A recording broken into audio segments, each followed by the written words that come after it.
बिस्मिल्लाहिर्रहमानिर्रहीम, अस्सलामुअलैकुम, welcome to the point of view. मैं आपका मेज़बान रमज़ान शेख। आज जिस मौजू से हम अपने प्रोग्राम का आगाज़ करने जा रहे हैं वो ये है कि अभी चंद घंटे पहले ये ख़बर सामने आई है कि पाकिस्तान पीपल्स पार्टी और मुस्लिम लीग नून के दरमियान आइनी तरमीम पर इत्तेफाक राय पैदा हो गया है और इस हवाले से बिलावल भुट्टो ज़रदारी की नवाज शरीफ साहब से मुलाकात भी हुई है और इस मुलाकात के अंदर और काफ़ी सारी बातें हुई हैं कि किस तरह से इस सोच को अमली जामा पहनाना है।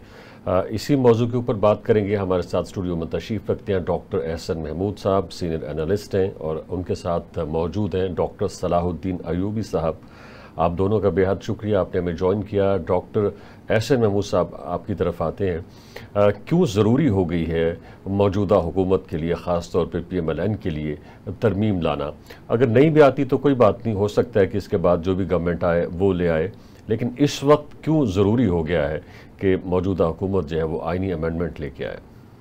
बिस्मिल्लाहिर्रहमानिर्रहीम।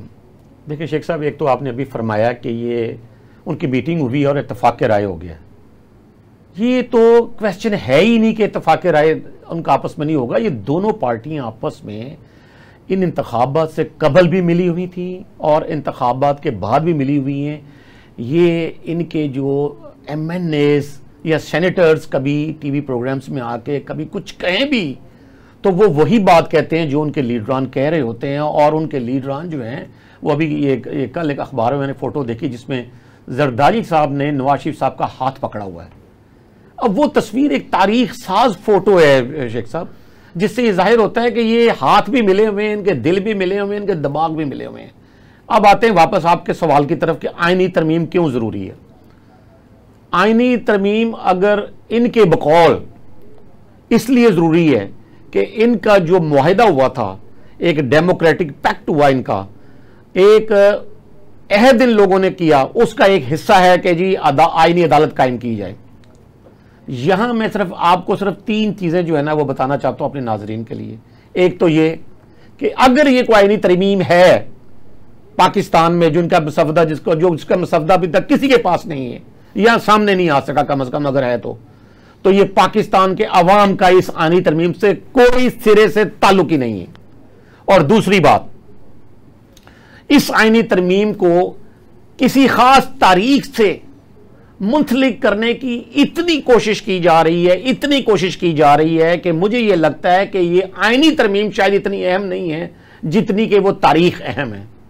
और तीसरी बात, अगर ये आइनी तरमीम करने में इस सारी कोशिश, इस सारी काविश के बावजूद नाकाम हो जाते हैं तो शेख साहब ये आप खुद अंदाजा लगाएं कि हुकूमत का हक इन्हें क्या बाकी रहेगा? ठीक, क्या इनके पास कोई अखलाकी, कोई कानूनी, कोई समाजी, कोई सियासी जवाब रह जाएगा? ये इनकी दर हकीकत चौथी अटेम्प्ट हो रही है। ठीक है। सलाहुद्दीन साहब, डॉक्टर एहसन महमूद साहब ने कहा है कि इस तरमीम का या इस अमेंडमेंट का मुजवज़ा जिसे हम कह सकते हैं, इसका आम आदमी से कोई ताल्लुक़ नहीं है, मगर जो हुकूमत के अंदर लोग मौजूद हैं वो ये कहते हैं कि ये आम आदमी के लिए ही है और उसकी वो तौजीह ये पेश करते हैं कि सुप्रीम कोर्ट का ज़्यादा वक्त आइनी जो भी इश्यूज़ हैं उनको सुनने में गुजर जाता है। तो ऐसे में जो आम आदमी के मसाइल हैं, आम आदमी के जो इश्यूज़ हैं, जो मेरे हैं, जो आपके हैं, वो नज़रअंदाज हो जाते हैं।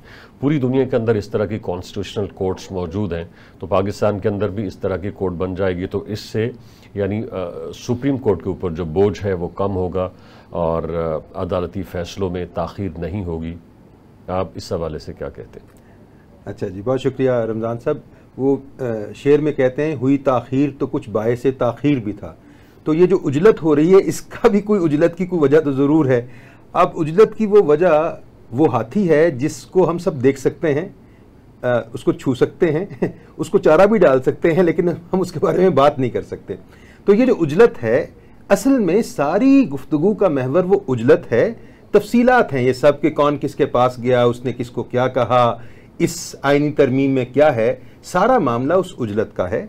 जाहिर है कि किसी भी वक्त दुनिया का कोई भी निज़ाम नहीं, अब तो उजलत नहीं है, अब तो बहुत सारा वक्त दस्तयाब है। यानी उजलत उस वक्त थी जब पहली अटैम्प्ट की गई थी, तो उसके बाद तो काफ़ी होमवर्क हुआ, मेल मुलाकातें और ड्राफ्ट के ऊपर गौर व खौस, तो अब हम नहीं कह सकते कि उजलत में। जिस तरह ताखीर की कई दौरानिये हो सकते हैं, उजलत के भी कई दौरानिये हो सकते हैं। तो उजलत का एक दौरानिया अगर ख़त्म हो रहा है तो शायद दूसरे दौरानिये के अंदर ये दाखिल हो रही है। तो दुनिया का कोई निज़ाम अदल जो है वो परफेक्ट नहीं होता। तो ये हमारे जो लॉ मिनिस्टर साहब हैं, उन्होंने फ्लोर ऑफ द हाउस पे कहा कि बेहतरीन कानून का भी बदतरीन इस्तेमाल मुमकिन है। तो ये रिवायात और अक़दार से मुआशरे आगे बढ़ते हैं।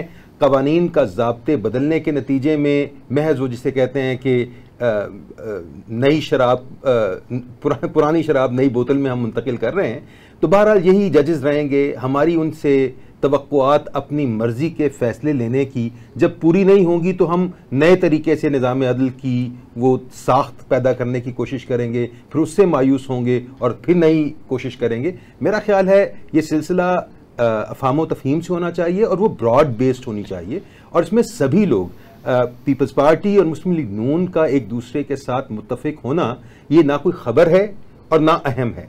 अहम बात यह है कि क्या वो नंबर्स पूरे कर सकते हैं। उससे ज़्यादा अहम बात यह है कि क्या वकला और जजेस इसके बारे में उनकी रिजर्वेशंस को दूर किया जा सका है, और ये तब मुमकिन होगा जब वो कारगुजारी जो वो करने जा रहे हैं वो सबके ऊपर आया हो। अभी तक तो यही दिक्कत है कि वो क्या करने के लिए जा रहे हैं और हम अंधेरे में तीर चला रहे हैं कि क्या हो रहा है। सही डॉक्टर एसएम साहब, एक तासुर ये बनता चला जा रहा है कि अगर मौजूदा हुकूमत इस तरमीम को पास करवाने में नाकाम हो जाती है तो उससे यानी इस तरह से यानी इसकी शिकस्त उसे तस्वुर किया जाएगा या उसे समझा जाएगा। तो हालांकि हमने देखा है कि जो PMLN है वो इस हवाले से बात नहीं करती है। बिलावल भुट्टो जरदारी जो है वो काफ़ी फोकल है, वो अपनी हर मीडिया अपीयरेंस के अंदर इस मुजवज़ा तरमीम के हवाले से बात करते दिखाई देते हैं। लेकिन जो तासुर बनता जा रहा है वो यही है कि जैसे अगर ये अमेंडमेंट पास नहीं होगी तो इससे हुकूमत को या उसके मौक़िफ़ को शिकस्त हो जाएगी। नहीं शेख साहब, ये देखें कि बिलावल भुट्टो साहब जो हैं उन्होंने ये भी एक कल बात कही है कि जी जस्टिस मंसूर अली शाह कंट्रोल नहीं कर सकते जजेस को। वो खुदारा वो जजेस को कंट्रोल नहीं किया जाता, उन्हें इंसाफ करने के मौका दिए जाते हैं। ये आप किस किस्म की बातें कर रहे हैं? अच्छा, उस यानी कल का जो आपने अभी बयान का जिक्र किया उससे पहले वो जस्टिस मंसूर अली शाह के हक में बोलते दिखाई देते थे, मगर कल से उन्होंने एक और लाइन लेना शुरू कर दी है। तो आपको क्या लगता है कि पीछे जो सोच है उसके अंदर कोई तब्दीली हुई है? नहीं, मैं ये समझता हूँ इसको सोच नहीं कहा जा सकता शेख साहब, इसको रिमोट कंट्रोल कहा जाना चाहिए। इधर से रिमोट ये वाला बटन दबा रहा है तो ये कहना है, ये वाला बटन दबा रहा है तो ये कहना है। ये तो लोगों के साथ खेलने हैं बतरा दफा। और दूसरा शेख साहब, मैं आपसे ये अर्ज करना चाहता हूँ, बल्कि आप भी मुझे बताइएगा, जब हुकूमत के पास नंबर गेम पूरी नहीं है, अक्सरियत नहीं है, उनके पास नई तरमीम करने के लिए पूरे अरकान मौजूद नहीं हैं, उनकी मुशावरत हासिल नहीं है, उनकी तजावीज़ का इत्तफाक और इत्तफाक राय मौजूद नहीं है, और क्यों करना चाहते हैं कोई भी तरमीम? पहले तो ये काम कर लेना, इसको इस चीज़ को पहले एक पार्लिमानी तौर पर इसको अपने अंदर एक गिरफ्त और एक ताकत तो ले आए। और दूसरी बात रह गई, अब यहां हम एक चीज़ को इग्नोर कर रहे हैं, ऑपोजिशन तो सिरे से इस तरमीम को मानने के लिए तैयार ही नहीं है। वो कह रहे हैं, जो बड़ी एक तगड़ी ऑपोजिशन है पाकिस्तान में, पाकिस्तान तहरीक इंसाफ और उसके हलीफ साथी जो हैं वो बहुत तगड़ी पोजीशन में है इस वक्त। वो इतनी तगड़ी पोजीशन में है कि जब वो एहतजाज की कॉल देते हैं तो हुकूमत की टांगें कांपना शुरू हो जाती हैं, हुकूमत थरथराना शुरू कर देती है, खंदकें खुद जाती हैं, कंटेनर्स का एक समुंदर जो है ना वो खड़ा कर दिया जाता है, पहाड़ बन जाते हैं कंटेनर्स के, और पता नहीं क्या कुछ हो जाता है, और हर चीज़ बंद कर दफ़ा 144 लगा दी जाती है, और गद्दारी के सर्टिफिकेट और दहशत गर्दी और पता नहीं सैकड़ों मुकदमात शुरू कर दिए जाते हैं। जब आप इतने वीक हैं, जब आप इतने कमज़ोर हैं, जब आप इतने डर रहे हैं, तो आप ये सारी तरमीम करना क्यों चाहते हैं? आप ये तो पहले वाज़िया कर दें।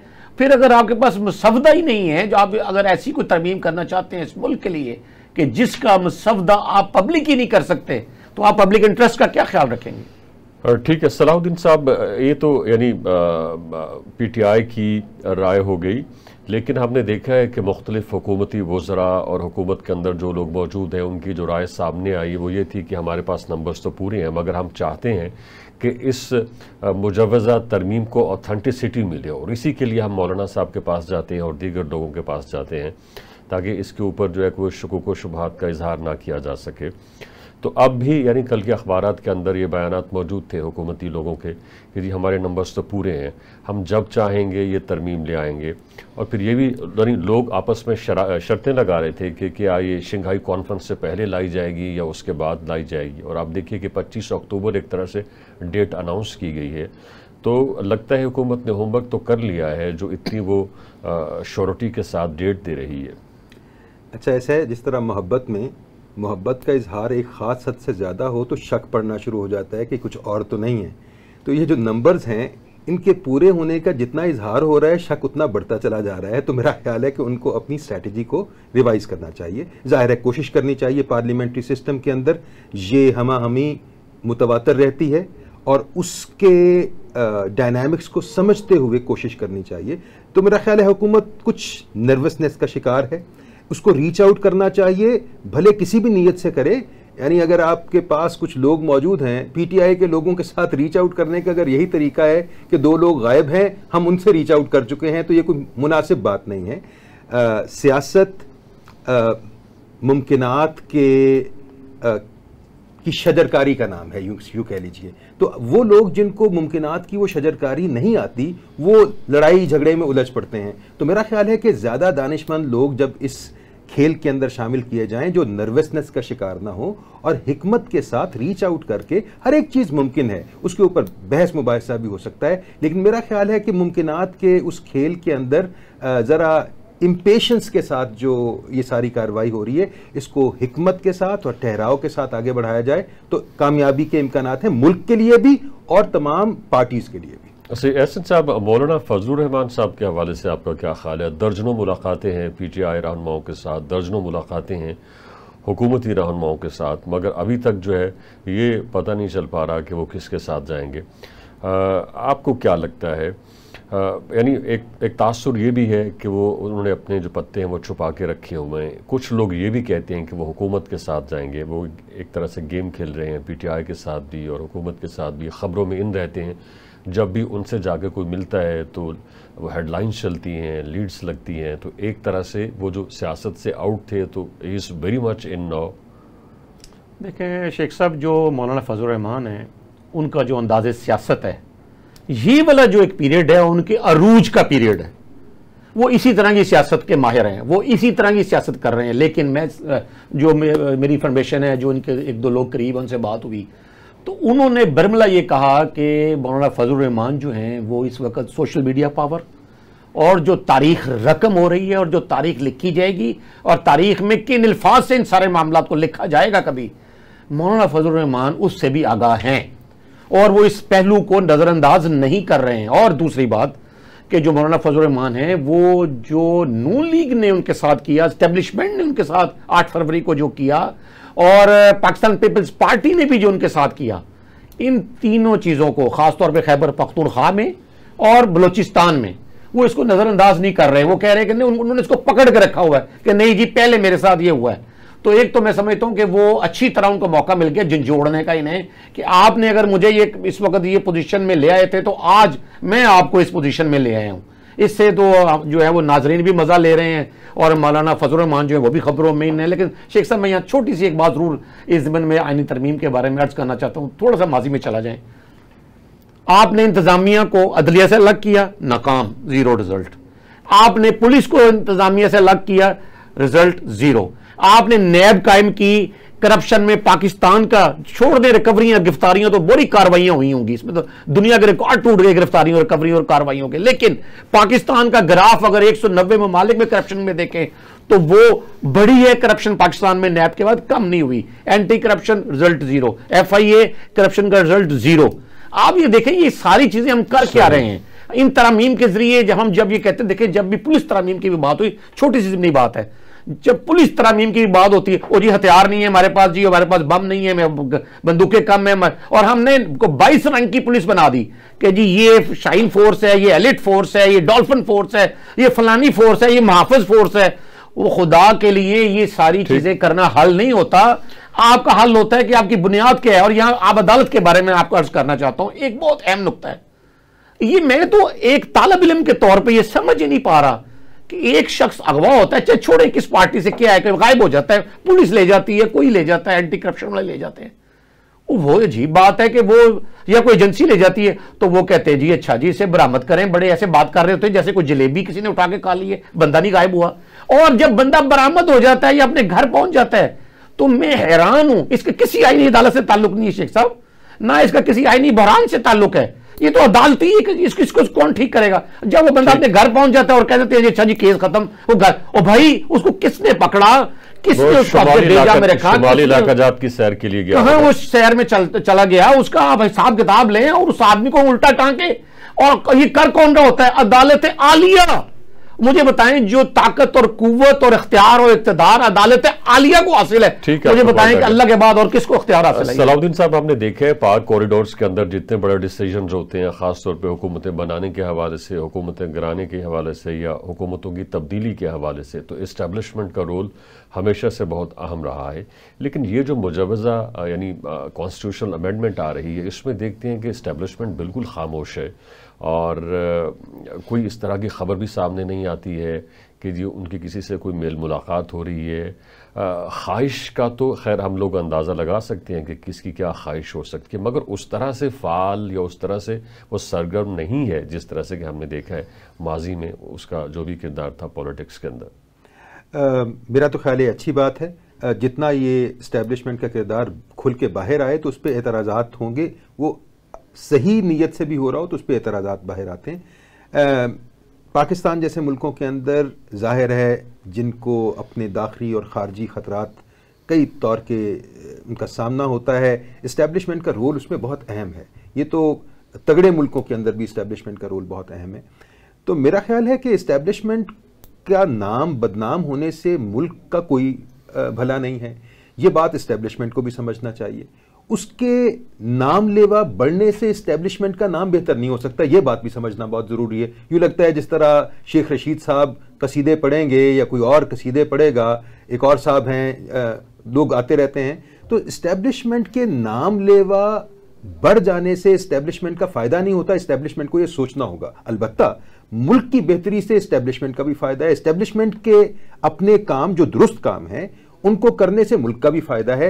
बदकिस्मती से हम एक उलझन का शिकार है जहां सबको सब पे अदम एतबार है, अदम इत्मीनान है, अदम दिलचस्पी है किसी हद तक। वो क्या कहते हैं, हाथ क्या दिल भी मिला सकते हैं ए अहले वफा, आस्तीनों में मगर क्या है दिखाओ पहले। तो हर एक दूसरे की आस्तीनों के बारे में बदगुमानी का शिकार है, वो बदगुमानी दूर करनी होगी। और ये ठहराव का मामला है, ये बहुत खतरनाक और खदशात का इजहार करने से कुछ बेहतरी नहीं होगी। सही।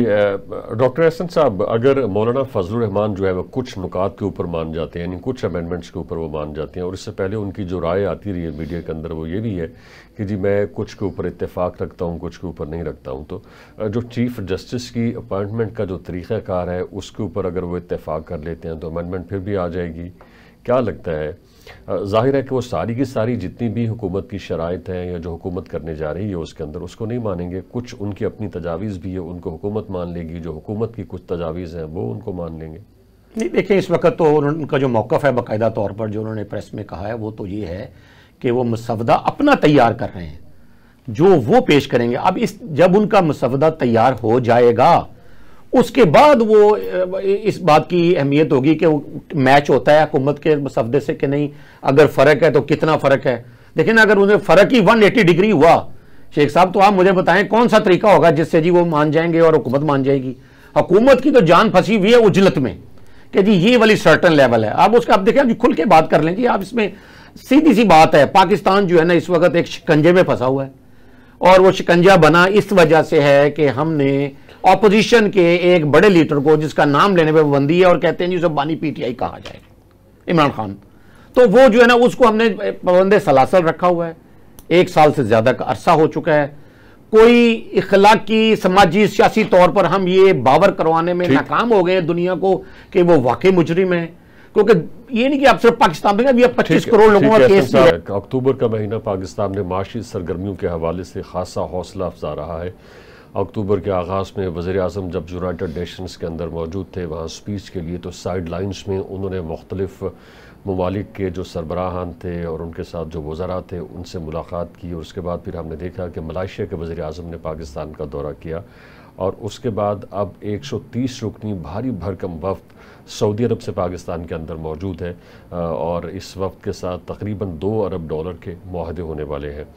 और इसके अलावा इसी माह शंघाई कॉन्फ्रेंस होने जा रही है जिसके अंदर बड़े मुल्क शिरकत करेंगे, और उससे भी लगता है कि पाकिस्तान की जो माशी मुश्किलात और फिर आने वाले दिनों में कुछ आसानियाँ पैदा होंगी। हमारे साथ स्टूडियो में तशरीफ़ रखते हैं डॉक्टर एहसन महमूद साहब, सीनियर एनालिस्ट हैं, और उनके साथ मौजूद हैं डॉक्टर सलाहुद्दीन अयूबी साहब। सलाहुद्दीन साहब, कितना अहम है पाकिस्तान के लिए, ख़ास तौर पे जिस तरह के हालात से पाकिस्तान गुजरा है कि यहाँ पे तो बिल्कुल यानी कारोबारी सरगर्मियाँ रूठ गई थी, तो अब एक तरह से रिवाइवल होने जा रहा है, मुख्तलिफ ममालिक के सरबराहान पाकिस्तान आ रहे हैं, और पाकिस्तान के अंदर मैशत जो है वो ज़ोर पकड़ रही है। तो ऑफ कोर्स जब मैशत अच्छी हो जाती है तो फिर उसके जो समरात हैं वो आम आदमी तक भी तो पहुँचते हैं। जी बिल्कुल, इसकी अहमियत तो जितनी ज़्यादा कहें उतनी कम है। रिवाइवल होने जा रहा है, मैं कहूँगा शुरू हो चुका है, लेकिन ये बड़ा सेंसिटिव पॉइंट होता है। ये रिवाइवल है बीमारी के बाद का, तो बीमारी के बाद रिवाइवल को सेहत नहीं कहा जा सकता। जिस तरह बीमारी बहुत सेंसिटिविटी लिए होती है कि अब कम से कम खदशात दूर हों, तो अभी सिर्फ खदशात दूर हुए हैं और कुछ कुछ इम्कानात भी पैदा हुए हैं। उन इम्कानात को मैच्योर करना है। ये जो वफ़द आया है ये काम हो रहा था।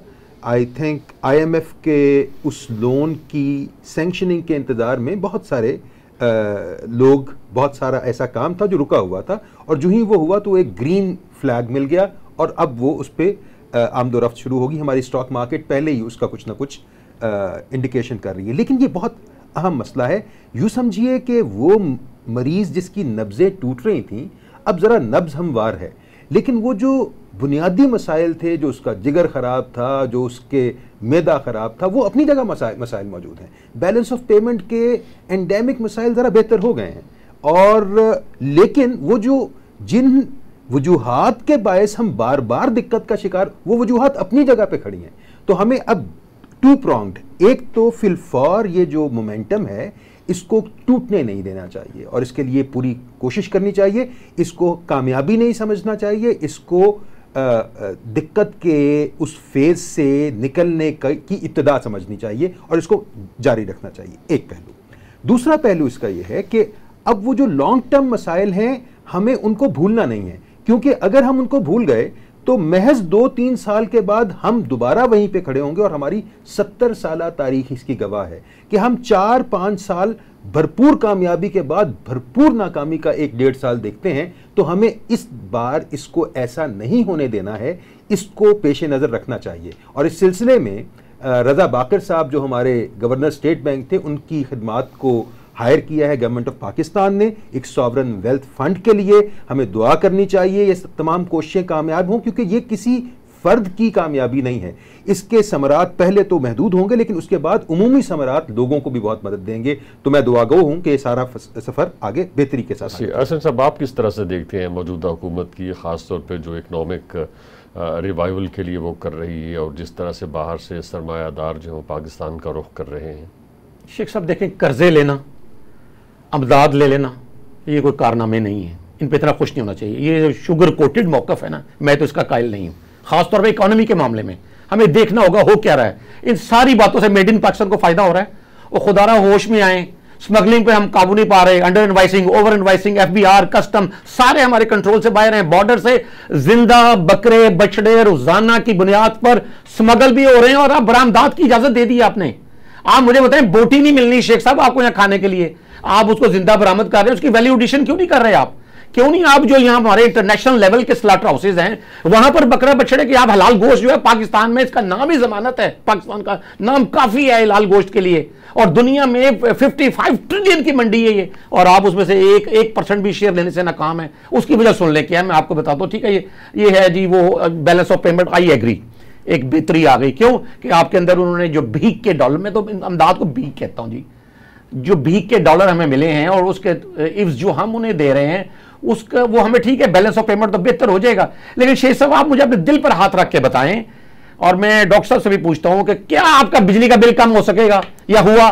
क्या महंगाई कहते हैं कम हुई? क्या हमारे दाल चावल गोश्त चिकन मटन क्या हमें सस्ता मिल सका है किसी तरह? क्या सम्राट तो आहिस्ता आहिस्ता सम्राट नहीं होते सर, आपका एक्शन ही नहीं है मेड इन, आपका पैदावारी सलाहियत की तरफ रुझान ही नहीं है। आपकी कपास पिछले साल से ज्यादा कम पैदा हुई है, आपकी दीगर फसलात कम हुई है। बहुत सारी वजूहत हो सकती है। अच्छा सलाहुद्दीन साहब, आपकी क्या राय इस हवाले से? पाकिस्तान सिर्फ अकेला नहीं है जो दूसरे मुल्कों से या वर्ल्ड बैंक से या IMF से कर्ज लेता है, बहुत सारे मुल्क हैं जो कर्ज लेते हैं, इवन के जो रिच कंट्रीज हैं वो भी कर्ज लेते हैं।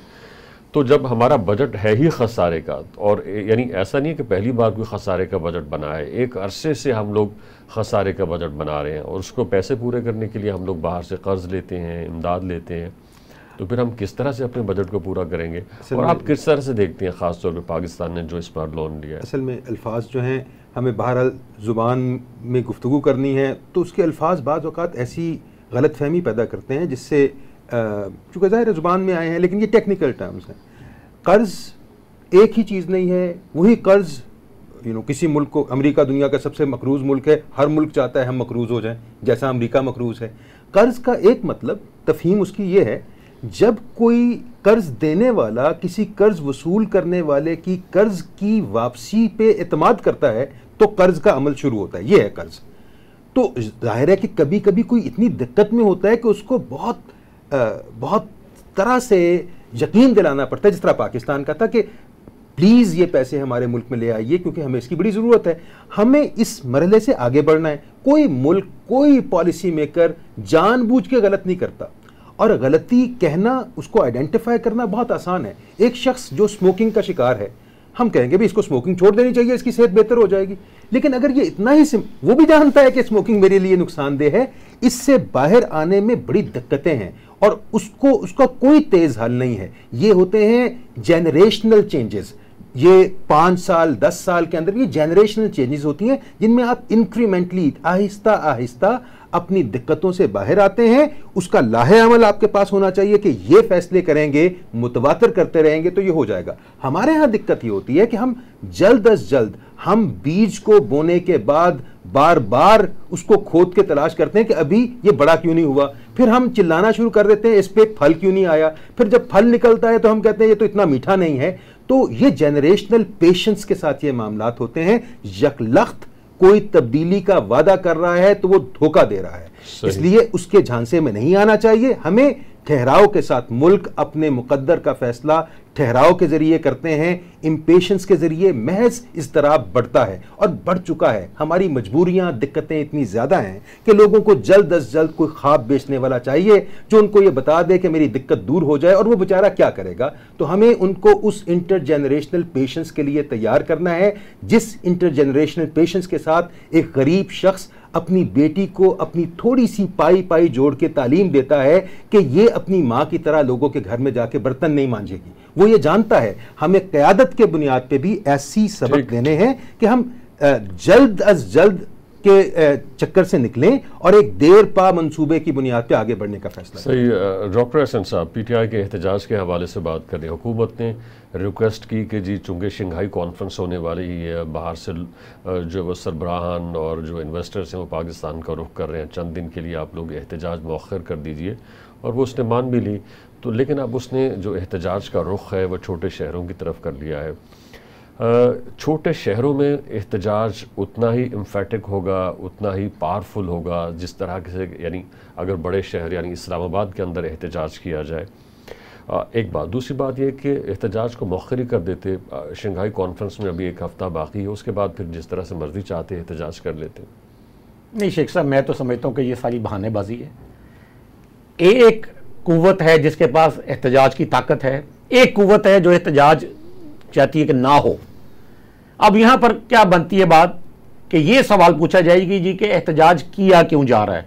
आप रख दें एक तरफ शंघाई कॉन्फ्रेंस के बाद जो उन्होंने तीर चला लेने वो भी नजर आ रहे हैं हमें। मैं अभी डॉक्टर साहब की बात से आई टोटली डिसएग्री।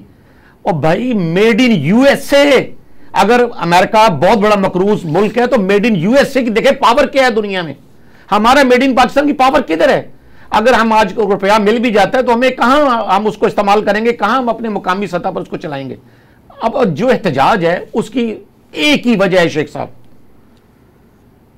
आप आज बानी पीटीआई को जमानत मुकदमे खत्म ना करें, चलने दें, अदालतों को फैसला करने दें, आज बानी पीटीआई को रहा करें जेल से। मैं देखता हूं एहतजाज कैसे खत्म नहीं होता। अगर आप चाहते हैं इस मुल्क का भला, अगर पीटीआई पर यह जिम्मेदारी है कि वो शंघाई ताउन तंजीम के इजलास के लिए और आलमी प्रोटोकॉल के लिए पाकिस्तान का ख्याल करे, तो क्या हुकूमत की जिम्मेदारी नहीं है कि वो इस चीज का ख्याल करे कि कितनी संगीन सूरत हाल है? रहा करें उन्हें जमानत पे। कौन सा जुर्म है दुनिया में कत्ल समेत?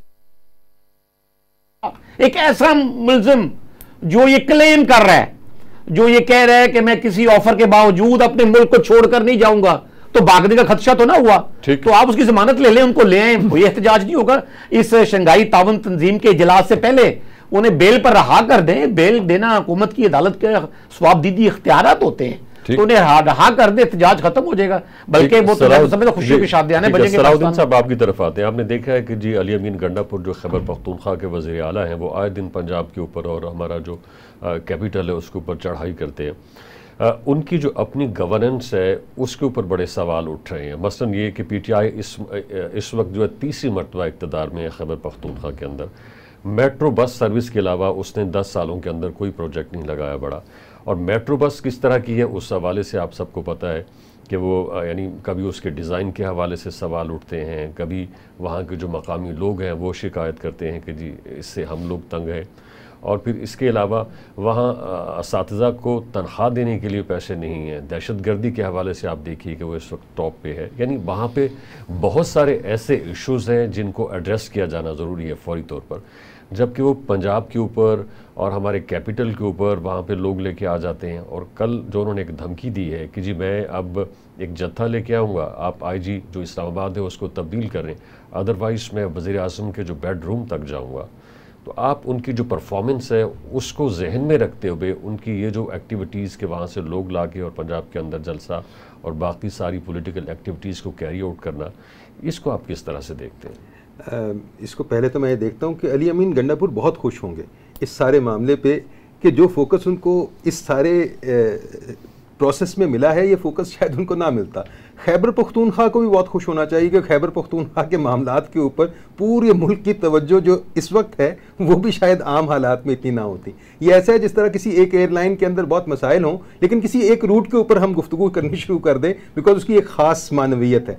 तो वो मानवीयत हम सब जानते हैं। एक वक्त ऐसा गुजर रहा है जिसके अंदर हम बचपन में अलिफ लैला की कहानियाँ पढ़ा करते थे। चूँकि असल किरदार और असल मोटिवेशंस के बारे में गुफ्तगू ज़रा मुश्किल है, उसके बारे में अक्सर लोग आगाह हैं लेकिन बराह रास्त उस पर गुफ्तगू मुश्किल है, तो ये जो बिलवास्ता वजूहात बनती हैं उनके अंदर उलझ जाते हैं। अब अली अमीन और उसका आना इस्लामाबाद, इस्लामाबाद से वापस जाना, खंदकें खुदना, ये किसी के भी फ़ायदे में नहीं है। और बदकिस्मती ये है कि वो लोग जो इस सियासी अमल से के अंदर शामिल हैं, हमें तो याद आता है हम छोटे थे, नवाबजादा नसरुल्लाह खान की एक शख्सियत थी जिनको इस पेचीदगी में किसी पैटर्न को तलाश करने का हुनर आता था और वो साथ लेके बैठ जाते थे। बदकिस्मती से एक ऐसा दौर है, सभी लोग तकरीबन एक ही हम उम्र हैं, ये तमाम क़यादत हम उम्र है एक दूसरे की, लेकिन इतनी ज़्यादा कीन है अपनी कामयाबी के लिए कि हम एक टेक्निकल टर्म है उसे कहते हैं प्रिजनर्स डायलेमा, कि लोग अपने अपने ज़ाती मफाद में इतने उलझ जाते हैं कि इज्तमाई तौर पे नाकाम हो जाते हैं। तो अभी सभी लोग अपनी ज़ाती मफाद की इस लड़ाई के अंदर इज्तमाई नाकामी की तरफ कदम ब कदम बढ़ रहे हैं और किसी को ख्याल नहीं आ रहा कि किस तरह इससे बचा जा सकता है। सही। एहसन साहब, आप हमें थोड़ा सा गाइड कीजिए। हुकूमत बहुत खुश है जिस तरह की सियासत इस वक्त अली अमीन गंडापुर कर रहे हैं, क्योंकि वो अपने जलसों में पहुंच नहीं पाते हैं, वर्कर्स को लीड नहीं कर पाते हैं, और यानी अगर वो बर वक्त पहुँच जाएँ तो शायद उनका जो पीटीआई का एहतजाज है उसके अंदर जान आ जाए। और उसके बाद फिर वो जिस तरह के स्टेटमेंट्स देते हैं कि जी मैं अगवा हो गया, जी मेरे साथ ये मामला हो गया, मैं किसी चौकी में बैठा रहा, मैं कहीं नाश्ता करने चला गया, तो उसके अंदर भी बहुत सारा तजाद होता है। तो आप इसे किस तरह से देखते हैं? क्या वाकई उससे हुकूमत को फ़ायदा हो रहा है? क्या वाकई उससे पीटीआई को, पीटीआई के एहतजाज को, और जिस मकसद के लिए पीटीआई एहतजाज कर रही होती है उस कॉज को मदद मिल रही होती है? शेख साहब, असल सवाल तो ये है कि क्या मुल्क को फ़ायदा हो रहा है? मुल्क को बिल्कुल भी इसका फ़ायदा नहीं हो रहा है। अब आप ये देखें कि एक शख्स जिसे हमने पाबंदे सलासल रखा हुआ है, वो 25 करोड़ लोगों का इस वक्त लीडर नहीं है, या उस पर निगाहें 25 करोड़ लोगों की नहीं है, इंटरनेशनल मीडिया की है। हम उसकी खबर रोकते हैं तो CNN BBC उसकी खबरें चला देते हैं, अल जजीरा वाले उसकी खबरें चला देते हैं, दुनिया के और दीगर ममालिक में उसकी खबरें चल रही हैं। तो ये हम पाकिस्तान के मफाद को नहीं देख रहे, हम सिर्फ एक शख्सी मफाद को देख रहे हैं, हम सिर्फ एक वक्ती फ़ायदा को देख रहे हैं। हम एक लॉन्ग रन जो है ना, इसमें कोई पॉलिसी वाज़ह नज़र नहीं आ रही कि कल पाकिस्तान का क्या बनेगा। हम क्या किसी हादसा का इंतज़ार कर रहे हैं, किसी सानिया का इंतज़ार कर रहे हैं, किसी सानिया को बर्पा होते देखना चाह रहे हैं? मैं तो ये समझता हूं कि इस चीज को आज अभी फौरी तौर पर बंद होना चाहिए। ये अगवा करना, बंदा अगवा करना, बंदा गायब हो जाना, ये तो हमारा कौमी जैसे एक इस्तारा बन चुका है। हमें शर्म से हमारे सर झुक गए हैं, कोई जवाब नहीं है हमारे पास। सलाउद्दीन साहब, एक अच्छी खबर इस हवाले से कि बड़ी तनकीद हो रही थी कि जी जो IPPs हैं वो एक तरह से नासूर है, उनका सारा बोझ जो है वो आम आदमी पे और यानी सारिफीन पे मुंतकिल हो रहा है। अब हुकूमत ने इस हवाले से थोड़ी पेशरफ्त की है और वज़ीर-ए-आज़म ने आज जो काबीना का इजलास अटेंड किया उसके अंदर भी ये खबर सुनाई कि जी हम 5 IPPs के जो कॉन्ट्रैक्ट्स थे उनको ख़त्म करने जा रहे हैं और उससे तकरीबन 60 अरब बचेंगे और 60 अरब जो है वो सारिफीन को उससे फ़ायदा होगा। आप किस तरह से देखते हैं? आई थिंक बिल्ली थैले से बाहर आ गई थी और बहुत ज़्यादा बाहर आ गई थी और इसके बाद दोबारा उसको थैले में डालना भी मुमकिन नहीं था और उसको उस बिल्ली के तौर पे कबूल करना भी मुमकिन नहीं था और दानिशमंदी हुई। ऐसे में वो इंडस्ट्रियल सेक्टर जो हमारे SM मुनीर साहब थे, केयरटेकर मिनिस्टर भी थे, उससे पहले गौहर एजाज साहब थे, इन्होंने मिलकर एक मूव बनाई, जो भी लोग इसके पीछे थे, और उससे एक गुंजाइश निकाली। ये गुंजाइश मुमकिन तौर पे इस दिक्कत को ख़त्म तो नहीं करेगी लेकिन कम से कम किसी हद तक बेहतरी। ठीक है, आपका पॉइंट आ गया। आप दोनों का बेहद शुक्रिया, आपने हमें ज्वाइन किया। ये था हमारा पॉइंट ऑफ व्यू। अपने पॉइंट ऑफ व्यू से आगाह करने के लिए विजिट कीजिए हमारी वेबसाइट tvtoday.com। देखने का बेहद शुक्रिया।